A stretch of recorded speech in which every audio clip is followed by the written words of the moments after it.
Hey, what's up? Welcome to another edition of the Post Fight Show with the Mandatory. If you like the content, hit that like and subscribe button. Also, follow us on our social media channels. We're at the Mandatory TKO. We're going to get into a ton of stuff. It was a great fight night. UFC was going on, but we're going to keep you covered on everything boxing. Make sure to keep those comments coming because this is an interactive show. So, we are going to get into all your comments. So, I want to start off with the more entertaining fight. Well, they were both pretty entertaining, but the one that we just finished watching, let's start off with that. But we are going to get into Yeah. Teofimo Lopez and Claggett. We're going to get into that. Drop your comments for that. We're going to be asking a question that if you're on the live right now with us, you can drop your comments and answer. Do you believe that Teofimo Lopez's power has transcended to 140? And is he still elite in that division after the performance we just saw? But Bryan, we have to talk about Bam Rodriguez right now because he looked unreal, taking care of a legend tonight in El Gallo, Juan Francisco Estrada, with the knockout victory in the 7th round. My God, what were your thoughts on watching this fight? Jesus Christ. And he got dropped. And then it was a flash knockdown, but there's so many things here. So we thought that Bam would probably get the decision. And this is the kind of thing that we also talked about though. Like there's a possibility, especially with Juan Francisco Estrada having the long layoff and Bam really growing into his power. He's still very young. He's gonna be talked about on pound for pound lists, especially after this, because he is building a hell of a resume for somebody who's barely in his mid-20s. Um, Look, man, like Bam Rodriguez is that dude, and we were reassured that tonight because there were some worries about before the Sonny Edwards bout because he had a not lackluster performance. That's a little strong, but people have the high expectations, and you don't want those sort of pressures to sort of mitigate how you look at something or whatever the case may be. I think with Bam Rodriguez though tonight, the resiliency, like I like the fact that, and we talked about this with Inoue and Luis Neri. I like the fact that Inoue got dropped, got back up, and destroyed this dude. Same thing with Bam Rodriguez here. Got dropped, got back up. Like your favorite fighters have all been dropped pretty much. Every single one of them. Your favorite fighters, a lot of them have losses. Bam Rodriguez has not lost yet. Um, Pound for pound, we're gonna talk about that. But God, what a performance against he did this against the best guy in the division, the lineal champion, the WBC champion, who granted coming off a long layoff, whatever. And he floored him with a body shot. You and I, Shantelle, love body shots. Like we love body shot knockouts. And this was one of those where you felt that shit right away. Juan Francisco Estrada rolled over, and that was it. I clutched my body when I saw that body shot. I was like, "Oh, like I could feel it." That was just such a phenomenal performance from Bam Rodriguez because he beat a legend in El Gallo, and El Gallo had the fans there. I mean, you could hear the chanting of Gallo in the background. Mhm. It looked like an amazing atmosphere, but nonetheless, I feel like Bam Rodriguez rose to the occasion. We go back to I'm not going to say that it was a lackluster performance because I think he got hurt in this performance against Christian Hernandez. Yeah. That's the fight where they're saying he got injured in that fight. It Yeah. turned out to be a unanimous decision. I think a lot of people thought that he would get the stoppage or the knockout in that fight. So leading up to Sonny Edwards, there was so much talk, and some people were even riding for Sonny Edwards in that fight. But Bam Rodriguez, he had a stellar performance against Sonny Edwards. And then to come back and drop El Gallo and get the victory and get dropped in that fight, like in that 4th round, I had El Gallo winning that round until he got dropped. And I was like, oh, wow. And then when Bam got dropped, he got right back up and he looked amazing in that round. I was like, did Bam really get dropped? Because he didn't look like he got dropped. And if he didn't get dropped in that round, you would have thought he won that round, Yeah. right? Because a point wouldn't have 1,000%. been taken away. But Mhm. nonetheless, I thought he fought incredible. I think that he rose to the occasion. I believe he's only 24 years old. So the fact that Bam came back and was able to put on this performance and get the knockout victory in the 7th round. Like this is Yeah. one of the best performances of the year. And I love the fact that he got dropped as well. And I think he said that as well. Like he liked that he got dropped because then you know that you have to go through things in the ring. And now that he has that experience, the comeback was sick. Like, yeah, he got dropped and we didn't expect that, but his comeback was absolutely amazing. And shout out to Juan Francisco Estrada because, during that fight, I was like, should they stop the fight? Because there were a few times in that round, and I think in the third round, I was just like, man, he does not look good. Like, this looks terrible. And he was coming off a long layoff, and this is a guy, he's a champion. And he was able to do this to one of the best guys in the division. It was one of the best performances I've seen all year. And the fact that we're talking about a performance of the year contender for somebody who was actually dropped in the fight lets you know how special the performance was for Bam Rodriguez. And fight of the year candidate, fight of the night for sure. That includes everything I saw on the ESPN card, on the UFC card. This was the best fight that I saw. Absolutely. We have a lot of comments. We should probably get to them on this. Let's go from early on. Let's go with Jesus first. Why not? Because Jesus is always coming at Canelo's neck. Now this is a real fight, Estrada versus Bam, unlike fake Canelo fights. Jesus always brings the heat. Thanks for rocking with us tonight, Jesus. We appreciate you. VSAE Lee says, I don't care about any other fights. Bam is the man. Honestly, like I'm kind of with you. Like, I don't even want to talk about Teofimo Lopez like that, but we're going to because this is our job. This is what we have to do. I'm not gonna lie to you. As soon as like the fight was over, I was like, we could save Teo for the end. Like, I didn't even talk about that with you before we got on, but I was like, we could save that fight till the end, even though it was a pretty entertaining fight, more entertaining than I thought it was gonna be. A lot of people were bored. I think it's just because it was so one-sided. But you know what? Steve Claggett tried his best, but we're not going to talk about that right now. I was going to say, let's stick with Bam and El Gallo. Like, for him to have this performance against a veteran and do that to El Gallo, damn, incredible. Like, and we got to go into this now, Jesus, because Bryan and I were talking about this before we got on here. Okay. Bam is now top 5 on the pound for pound list. When you take a look at his resume and what he's done, he's definitely entered the chat for that conversation. Are you putting him in the top 5 right now? I'm putting him on the top 10. Like, he's entered. He's there. Yeah. He's on the list after this performance, because that's how high of regard that I hold Juan Francisco Estrada in. Like, one of the best guys in the division, man. For him to have that performance against him, it was incredible. This is what I was not expecting. And I don't know if it's also like the layoff and his age. Like, do you think age had a little bit to do with it? Because Estrada took a lot of shots, didn't give up, got dropped. Sometimes you just can't recover from a liver shot. We should note that it's been reported that Juan Francisco Estrada plans on invoking the rematch clause, so we should see this fight again, perhaps even this year. I would say later this year, being that Bam Rodriguez has only fought once this year, as is Estrada. So hopefully we get this. Time. Yeah, hopefully fall time. Yeah, November, December, something like that. Nice end of the year. I mean, God, that's going to be a very anticipated rematch.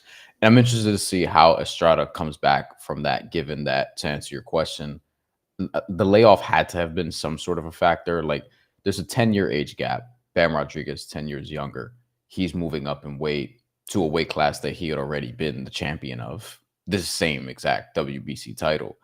And on top of that, Juan Francisco Estrada had a year more than Bam Rodriguez away from the ring.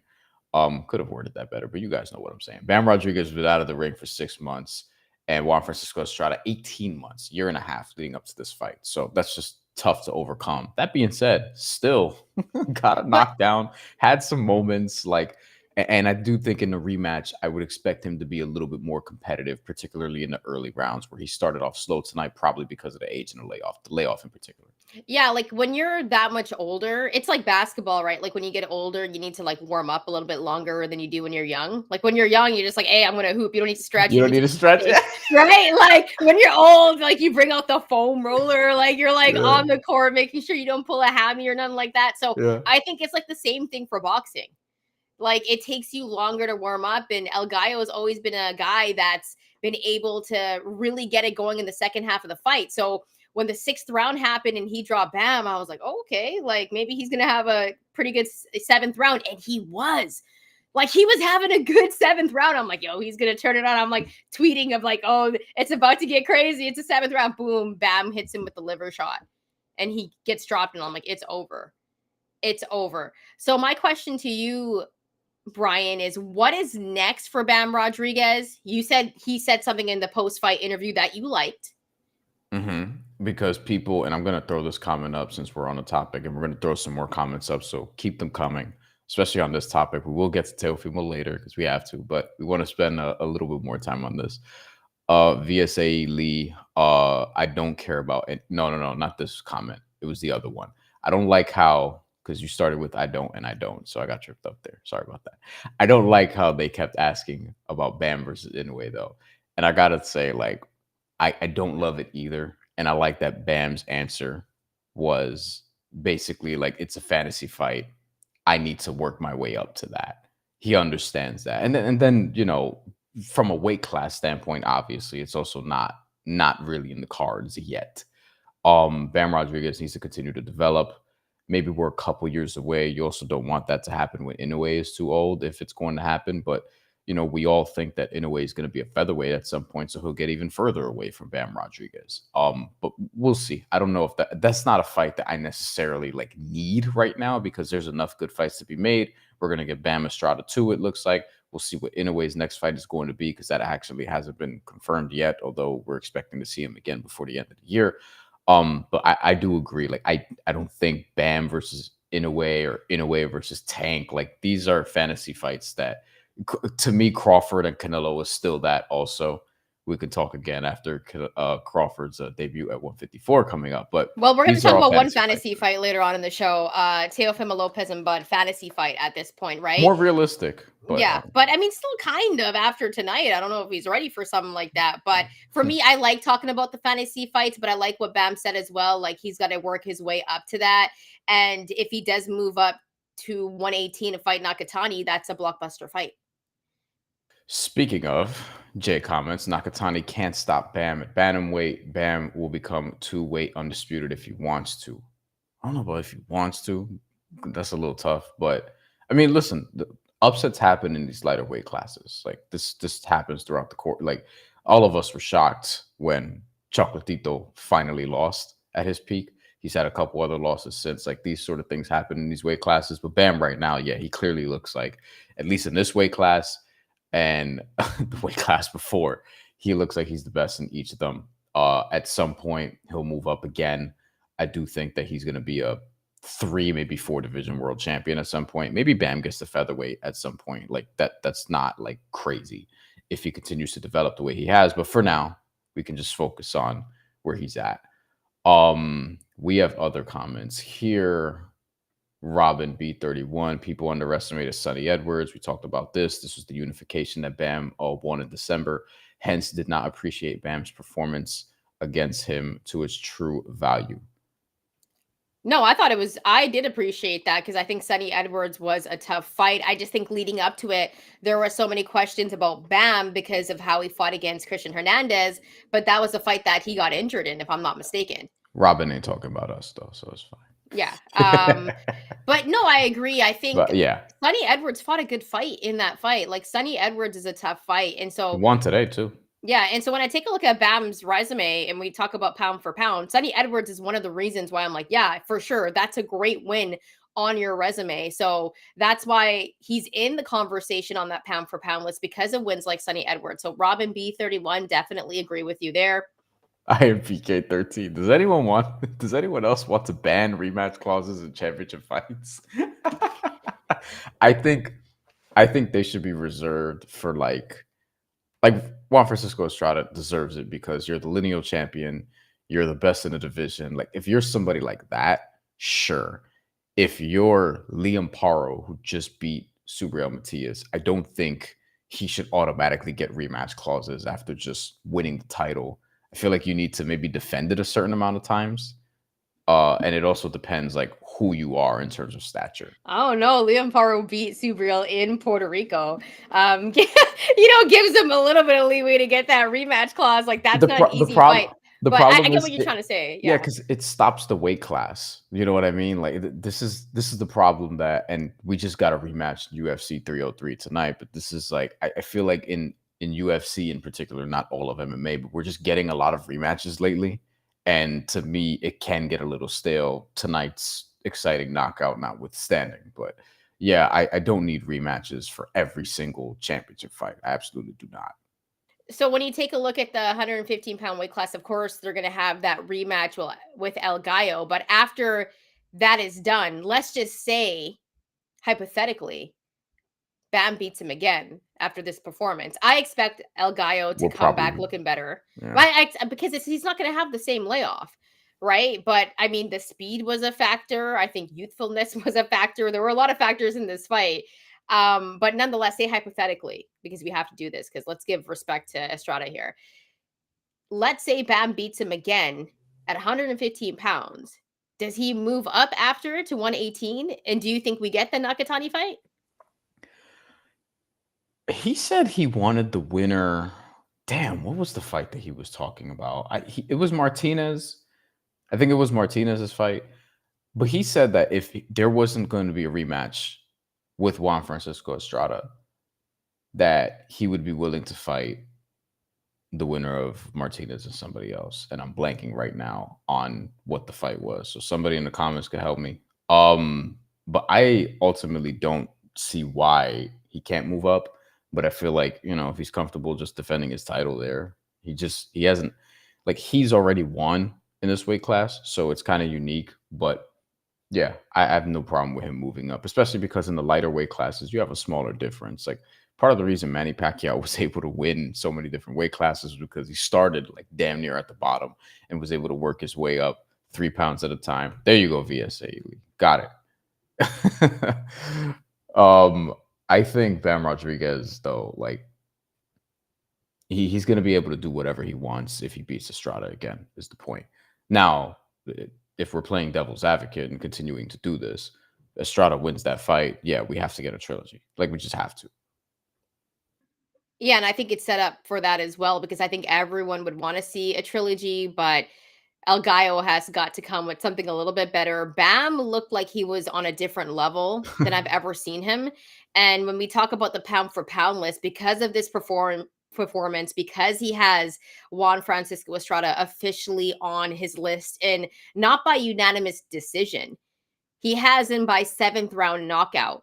He has officially entered the chat on the pound for pound list for me when you take a look at the guys that he's beaten.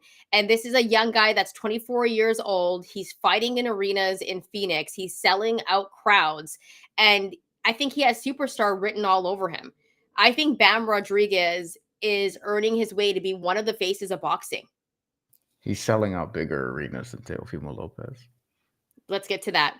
I think it's time that we move over to the fight that we saw a little bit earlier tonight, and keep the comments coming, guys. We are going to get to it. Teofimo Lopez beat Steve Claggett by unanimous decision in Miami. Wow. And like Bryan mentioned, he was fighting in a theater. I don't know how many people it held. 5K? Maybe more? I think less. When I looked it up, the James L. Knight Center in Miami, I think it was like 4,500. Regardless, that's whatever it is. The MSG Theater is basically about 5,000-6,000. This was in that territory, probably a little bit less. Interesting. People are dropping their top fives in their pound for pound list. Please keep those coming. We will get to those. But in regards to Teofimo Lopez, Bryan, what were your thoughts on this fight, and how do you think his performance was? It was fine. He was having fun. He won. I don't think he lost a round. You had him losing the first round. Semantics. He should have gotten if not, I'm not person needs to win by knockout guy. I don't think boxing is about knockouts. I do think that the sport in many ways is about moments. This fight didn't have a moment. And the reason it needed a moment was because you're fighting an overmatched challenger in what is, everyone is acknowledging this is a stay busy fight. Every single person. We all know it. We looked at Steve Claggett and we were like, all right, Teofimo Lopez should beat this dude handily.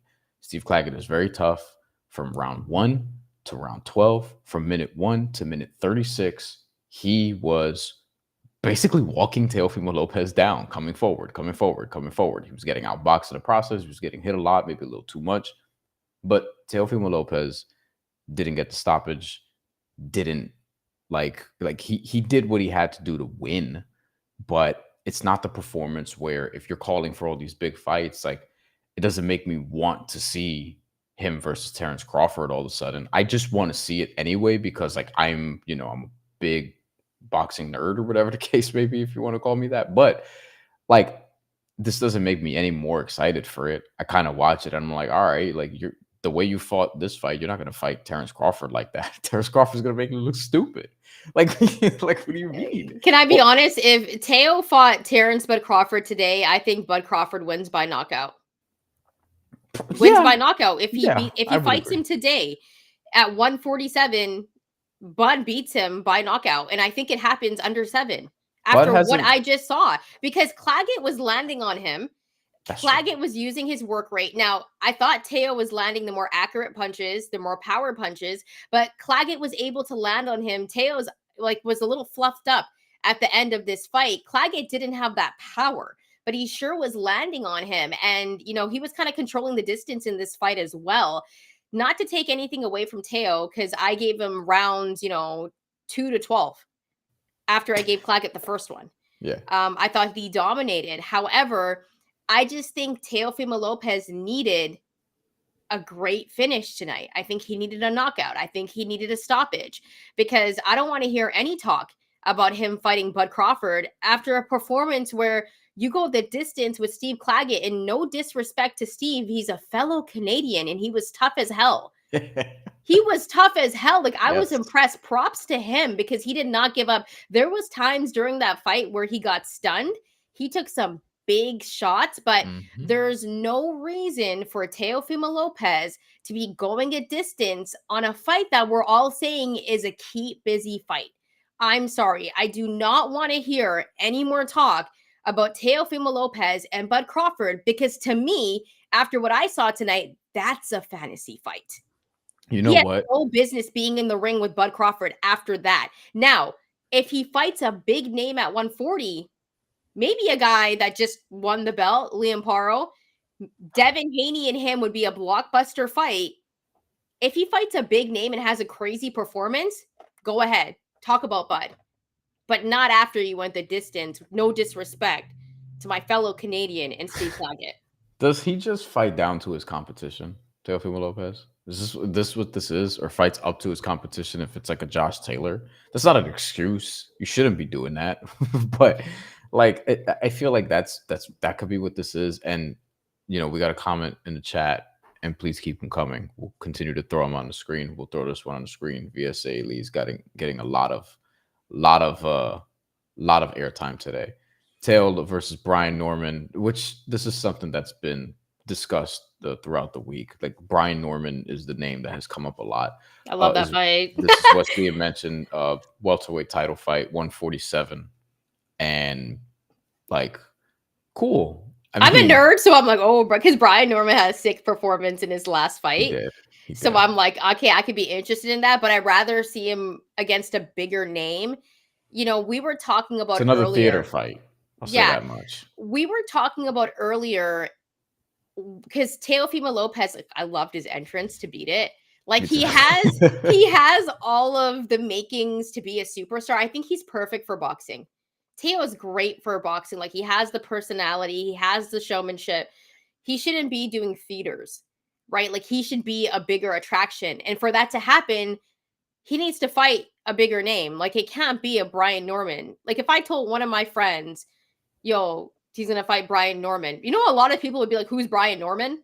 A lot of people, They would say that to me. which is unfortunate because Bryan Norman is good, and Yeah. I actually Teofimo Lopez is going to be a big favorite for that fight. Bryan Norman Jr. should not be slept on. No. Not at In all. that Not fight, especially if we have people in the comments saying this, and people are like, "Hey, his being Teofimo Lopez, his power doesn't translate to 140." And it's like, all right, if we're saying that, then what's going to happen at 147? There are big punchers at welterweight, historically and currently. So, like, I just the other thing is, and this is my theory on why Teofimo Lopez isn't as big of a star as he should be, is he beat and he started becoming a star like right before the pandemic, but he beat Vasily Lomachenko like peak COVID. Nobody was there We all watched it. We gathered around. We watched it on TV, but like nobody can go feel the atmosphere, whatever. Like it was a fight in front of basically nobody. Then he loses to George Kambosos, and then he just kind of moves up.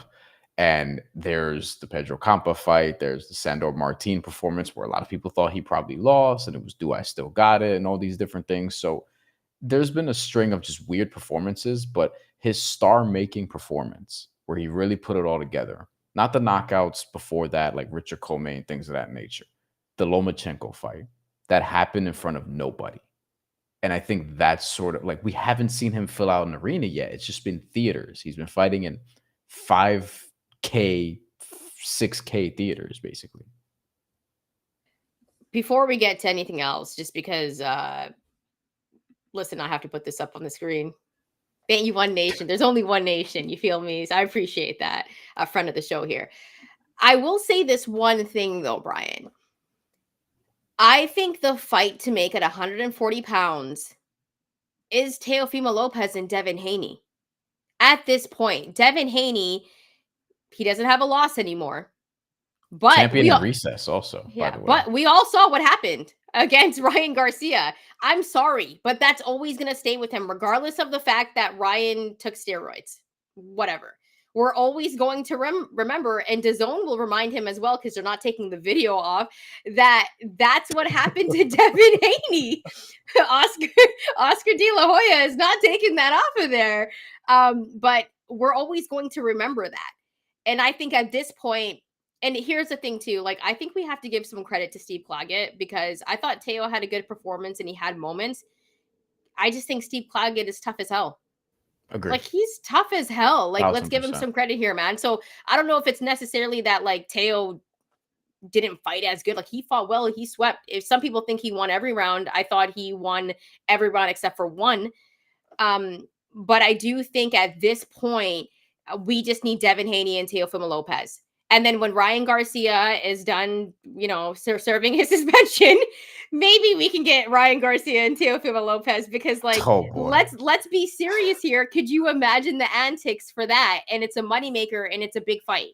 Like Teo needs the big fights. Teo needs the big fights. Like if it's not Devin Haney, then you need to fight. I mean, Tank's not coming up to 140 anytime soon, but he needs a big name. He needs a big name. So when I take a look at, the 140-pound division, like he wanted to make the fight with your fellow Puerto Rican and Subriel Matias. Apparently that fight didn't happen. Can't do it now. Yeah, that's true. You can't do it now. I think there's a lot of other things that need to happen. Teofimo Lopez and Isaac Cruz. That's a good fight. I'm sorry. That's a very big fight. Maybe I'm a nerd. That's a big fight. This weight class is a mess. Like if you're trying to find, there's not a lot of guys at 140 who are. Nobody at 140 is perfect. It's what makes the weight class very entertaining, because everybody is super flawed. Like Teofimo Lopez, we've seen him have off nights. We know what the formula is to beat an Isaac Cruz. Liam Paro, we haven't sort of like developed the formula to beat him yet, but I think we all understand like he's not absolutely unbeatable. You know what I mean? And then you have other guys like, I mentioned Ismael Barroso. He's old. Richardson Hitchens. He might have gotten beat already, like Arnold Barbosa, Jack Catterall, Regis Prograis. Those last two are going to fight each other. Like this weight class is a fucking mess. Isaac Cruz also has a pretty like interesting challenge coming up in Rayo Valenzuela. Like I think a lot of people are just going to back him to win that fight because it's going to be an action fight, and that's what he does. He knocks people out, but that's not going to be an easy one. Ultimately, like this weight class is a mess. I think Isaac Cruz is probably the best like type of fight you can get next. It's kind of realistic, but I don't know. Like are PBC and Top Rank going to come together to make that? I feel like they should. That'd be nice. But right now the fight that PBC and Top Rank seem to be focused on is Gervonta Davis and Vasily Lomachenko, which part of me is still like, and I know they're saying this is being talked about. This is the fight people want to see, obviously. Apparently it's going to be November. I'm still, until it's announced, I'm highly skeptical that it happens, and I'm half expecting Vasily Lomachenko to defend against Raymond Murataya and Gervonta Davis to fight, somebody fucking else. I hope that's not the case, though. Bryan, with what we just saw, though, would you still consider Teofimo Lopez to be elite and the best at 140 pounds? Sure. just because of what I'm saying about the weight class being a mess. Because who's better than him? Is Devin Haney better? Sorry, Is, I know, I know, there's I some know, I know, ridiculous I know, I comment. know, I I know, I and know. and I had to laugh because it was so funny. Devin, Um, so it worked. yeah, Devin Haney, Isak Cruz, like, um, like who's better than him in the weight class? I would Liam still put Paro. Teofimo Lopez at number one. I think I need to see Devin Haney fight again because my last impression of him was not the best, despite of what steroids were involved. I'm sorry, I'm always going to remember it. But when I take a look at 140 pounds, there has to be a big fight for Teofimo Lopez. There has to be a pay per view for Teofimo Lopez. I think he is the best at 140 pounds, but now let's get the big fights. I don't know if I necessarily want to see you against Bryan Norman. I'd rather Yeah, see you against a big name. And I if don't, I don't. that's, I'd almost rather see him fight the winner of Regis Prograis and Jack Catterall than Brian Norman. I would rather him fight Arnold Barbosa Jr. I or wouldn't. Jose Ramirez. I would want Jose Ramirez. I'm fine with, but look at what we're talking about, right? Like this is this the look. I'm thinking about like the storylines and like Teofimo Lopez's dad and Arnold Barbosa's dad were like beefing. You know what Yeah, I mean? So I'm like being a nerd and but thinking as a Barbosa's journalist. last performance sucked. So e- like, I don't think anyone's gonna want to see that shit. Um, yeah, like I just, if we're talking about like a big fight, the Devin Haney one is the one to make. I don't know if Devin Haney, like, how interested is he in that, in a Teofimo Lopez fight coming off the Ryan Garcia experience, Well, and here who wins that fight also. I think I have to see Devin fight again, but I Okay, think I would that's fair. still pick. I honestly, I think I would still pick Teo. I would still pick Teo to win that fight because I don't know how sus Devin's chin is now. Mm. Those uppercuts that he landed on Claggett could Devin survive those uppercuts? I don't know. He was setting it up perfectly. Let's get to some comments, Bryan. Yeah, Right now. All right, let's get to this one from Average Joe. Thanks for rocking with us on the late night show. Teo shouldn't call out Crawford no more. I agree with you. I don't think he should.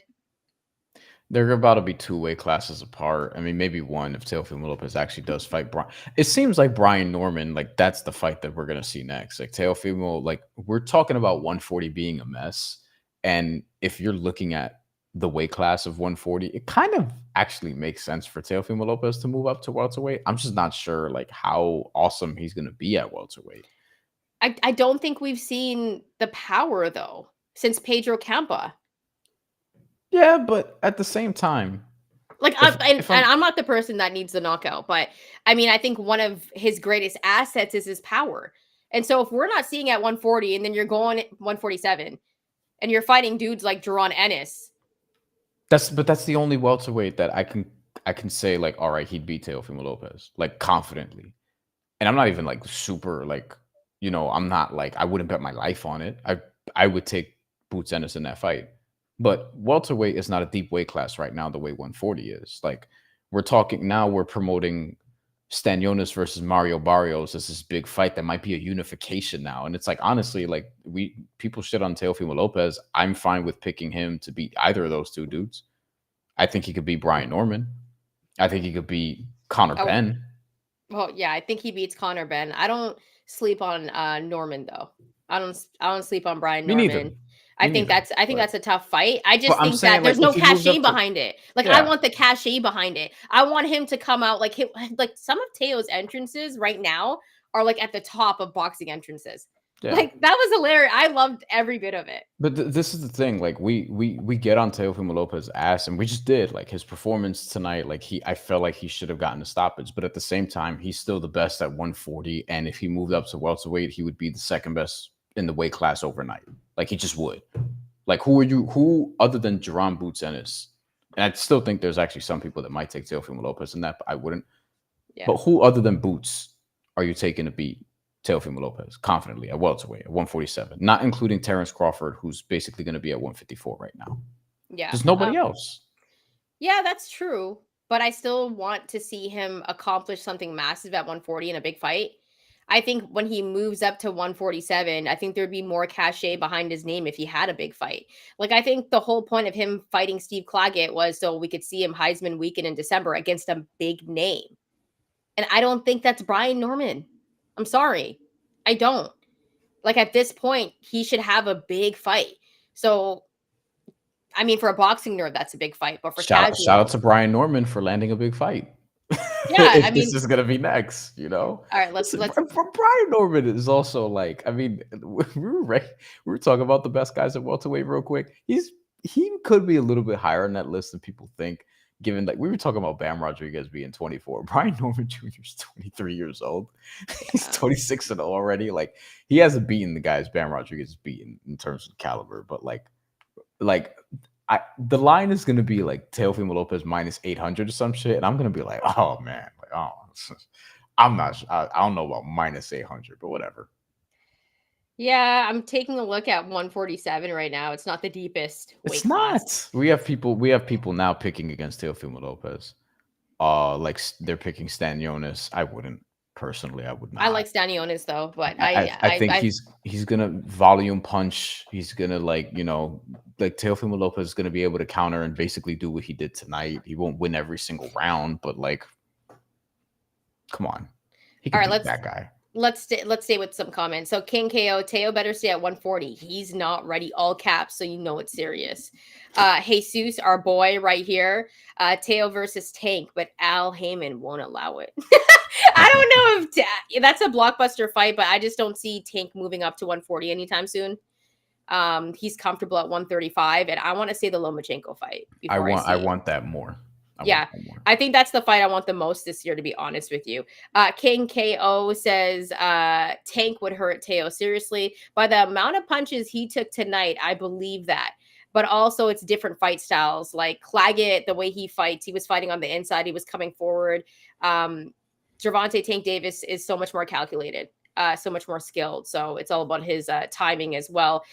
King KO, I'm going to rock with your comments. Haney trash. Nobody want to see that. We need to see Devin Haney again. We need to see Devin Haney again. Right. Yeah, I agree. We need to see him again. See where he's at. I don't think we should see him against Teofimo Lopez right off the bat, though. All right, this is pretty funny. Dev went to distance with a drug cheat, nothing to be ashamed of. Yeah, I agree. I agree. And the decision was relatively close. Robin B31 Cruz Lopez is the one I want to see. I think Isaac Cruz and Teo is a blockbuster fight. Mm-hmm. I think people would eat it up. I really think so. I think a lot of people would take Isaac Cruz to win that fight, and I would not. I don't think so because he doesn't know how to cut off the ring. You know what was people impressive? People are blinded by that dude's power. But you know what was so impressive about Teo tonight was like his work rate was crazy. Like we've never seen a work rate like that from Teofimo Lopez. Like this was the most punches he's ever thrown in a fight. Steve Claggett brought that up out of him. So yeah, I thought it was pretty interesting. All right, Zero. That reminds me of Holes. Liam Paro should fight Teofimo Lopez. I like Liam Paro a lot, and I think that's a fight I would be interested in. I wonder how much of a moneymaker that is. But nonetheless, I think Zero actually thinks Teo does another build-up fight, which is kind of what you're saying, that's what I think Bryan Norman would be. I think that would be another build-up fight for a massive fight the year after. I don't know. Yes, I think Bryan Norman would be treated as that and promoted as that. However, he's not Steve Claggett, with all due respect to Steve Claggett. Like Bryan Norman he's pretty good. He's pretty good, is what I'll say. Yeah, no, he's really good. Like he's young too. He had a great performance. Like I think that's kind of like a scary fight. That's kind of what I'm getting at. Like it's one of those where I'm not 100% sure on taking Teo in that fight, to be honest with you. Well, I'm not because of the odds of what they're going to be. It's going to be ridiculous. It's going to be so juiced to Teofimo Lopez, and I wouldn't want to bet on that fight, and I might not. Jesus, like I hate to tell you this, but I love entrances. Like they're my bag. Like that's kind of how I fell in love with boxing. Actually, if I'm not mistaken, like Mike Tyson's entrances, like that did it for me as a child. You know what I mean? And I'm a wrestling fan, so I love entrances. You love entrances, right? Entrances, like I remember when Mike Tyson came out to Red Man Time for some action, and I was like, oh my god, this is like the coolest thing I've ever seen. So I've always been into entrances. DMX intro one is my favorite. That Mike one's Tyson classic entrance. too. Yeah. That one is classic. Let's take a look now at some more. We'll get to some more comments before we get up and out of here. This is kind of an It's interesting one. 2:17 a.m. on the East Coast, so we got a few minutes left. I know Brian's pretty much saying, yo, we're done. He didn't even tell me that. We didn't have it out. He's like, we're going to be done soon, but it makes sense. I work tomorrow. It's the first day of NBA free agency. I'm going to be busy all fucking day. Afro Soul, Shakur beats them all. I got to see more from Shakur. He fights next weekend. He does, and he'll win that fight, probably by decision. Maybe he gets a stoppage, but we'll see. I feel like we want to see him get the stoppage, but I'm not going to lie to you. If it's another dud, boring fight, the card is sick, though. I'm actually more excited for the undercard than the main event. Shaki Foster, Keyshawn Davis. It's a good card. Yeah, for sure. For sure. Let's go to one more comment and then we can get up and out of here. And I'm going to actually go back to this because I think we can leave off with this because I think the biggest conversation of tonight is how great Bam Rodriguez looked. I don't even care about what Teofimo Lopez did. And by the way, if we're saying this wrong, I want to say it's Veli if the S is silent or Saley. I don't know. I'm whatever. Drop your top 5 That's pound why I for just pound spelled rankings. it. I just spelled it because I was like, I'm not sure. But please let us know because I'm getting names right is important as somebody who is about to cover the shit out of Olympic basketball. Yeah, and not only that, but you're a friend of the show, so we want to get your name right. Yes. So Bryan, if you just off the dome, I know it's late there. Top 5 pound for pound, and then we can get up and out of here. You have to do it in order, probably, right? Well, duh.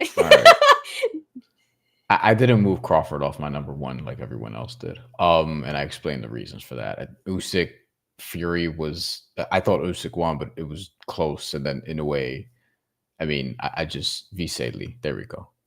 Got the name right.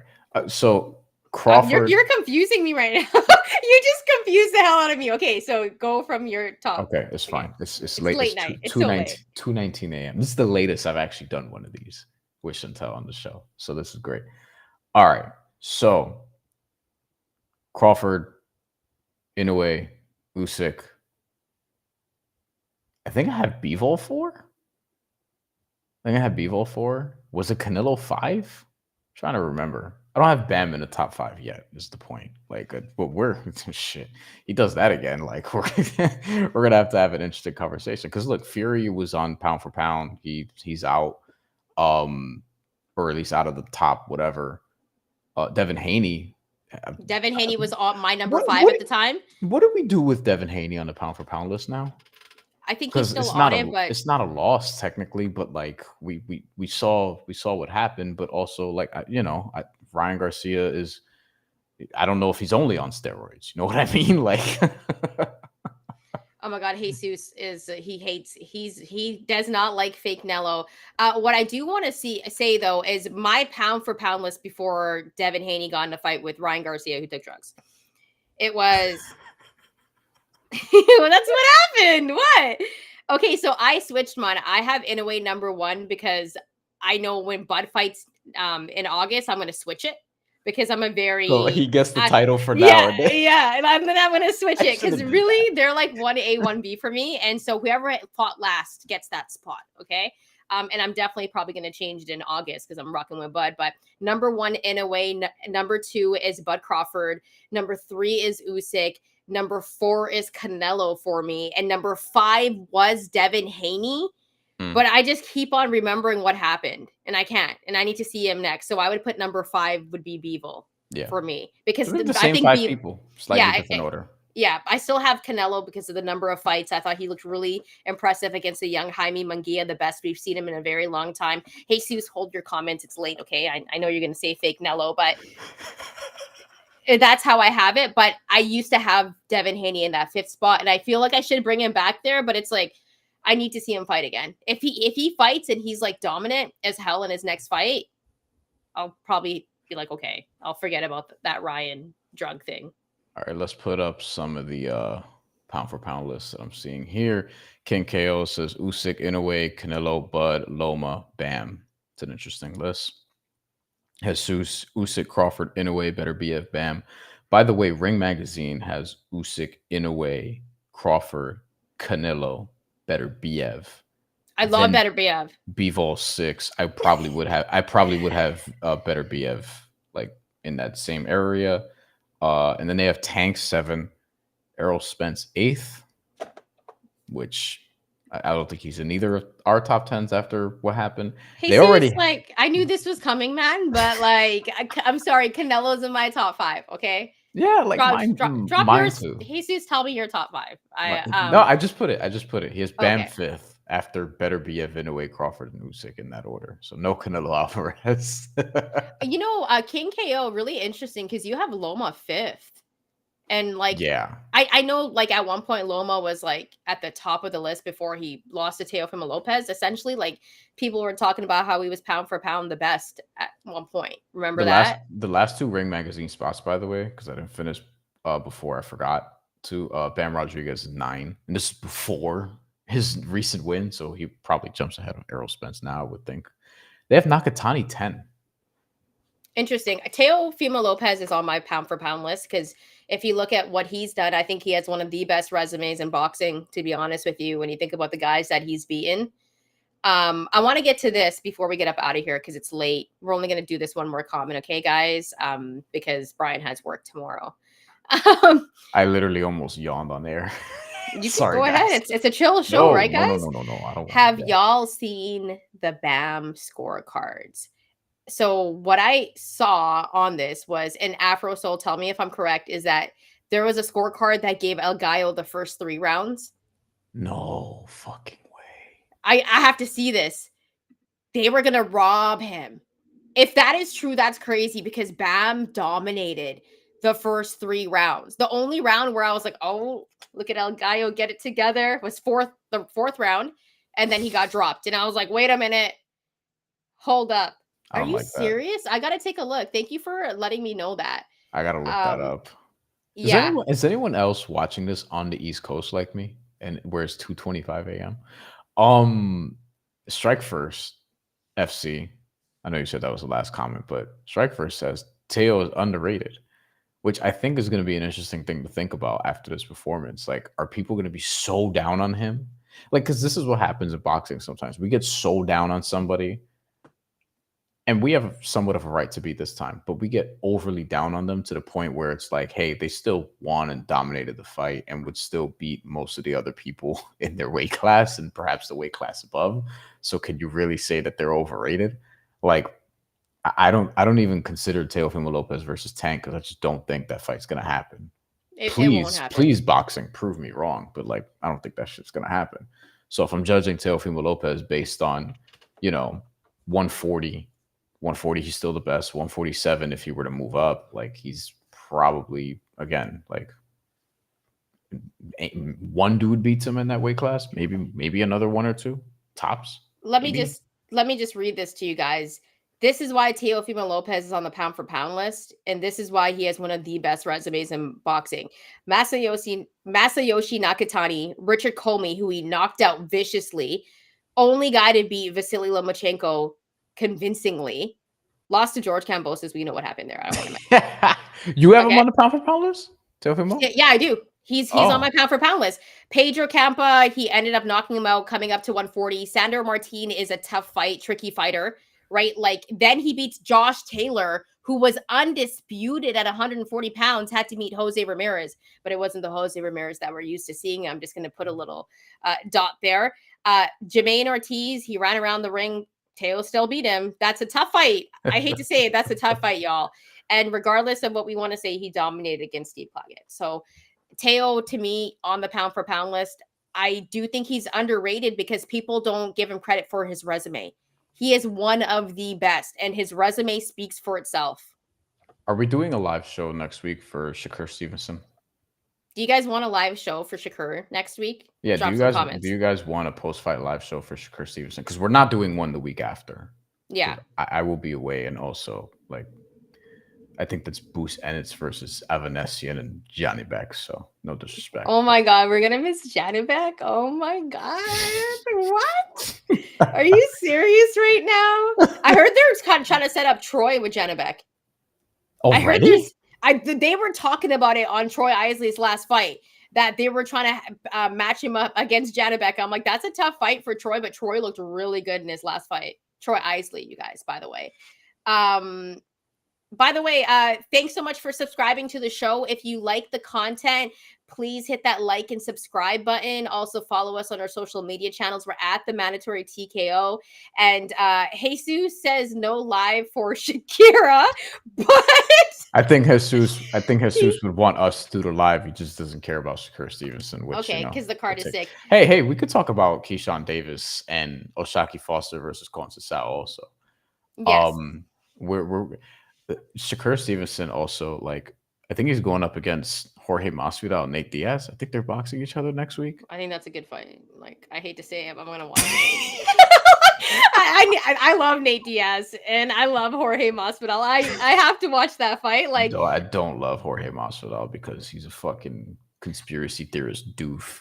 But there's some conspiracy. He's an entertaining fighter. Yes. Yeah, there's some conspiracy theories that I believe in that I won't get into on this show. What the fuck? You probably don't even know this about me, okay? But it's true. Did you guys land on the moon first? Anyways, did you Americans land on the moon first, or was that was a conspiracy? I don't 2:30 a.m. I don't have the energy for this shit. That's no, true. Jesus, we're gonna do it live next week. JFK. It'll be shorter than 50 minutes. It'll be shorter than 50 minutes. Okay, anyways, guys, I'm saying stupid stuff. Y'all didn't cover Roach at all. Oh, Lamont Roach. You got any thoughts on that? I did see that knockout yesterday. Very impressive. Yeah. Very impressive. I think I was surprised he beat Hector Luis Garcia to begin with. Because Hector Luis Garcia is good, like really good, but Lamont Roach beat him. He's a champ. Yeah. Guys, thank you so much for rocking with us. We know it's There's really our Lamont Roach coverage. We'll get to it's late, y'all. Okay, I'm even getting tired here. I'm on the West Coast, and I'm like, oh, it's 11:30. I gotta edit all this stuff now. But nonetheless, we're gonna do one more comment and then get out of here. Because Zero's a new friend of the show. The best conspiracy theory is that at the supermarkets, they spray the produce with water, not to keep it fresh, but so it weighs more when you buy it. Is that real? I don't know if I have any conspiracy theories that I'm like crazy believing. I got to think about that. I don't even know. I don't know. Yeah, I know. Okay, anyways, we better get out of here before we start talking. I had another conspiracy theory just pop in my head right now. Tell me off air. Okay, anyways, guys, thank you so much for hanging out with us tonight. Follow us at Mandatory TKO. Hit that like and subscribe button. For real, though, thank you for hanging out with us. We know it's late. If you guys want the Shakur live next week, the card is really sick. If you guys want it, we'll do it. But thanks so much for hanging out with us. We'll have some more content for you this week. We hope you enjoyed the fights. And thanks so much for hanging out with us. We'll see you soon.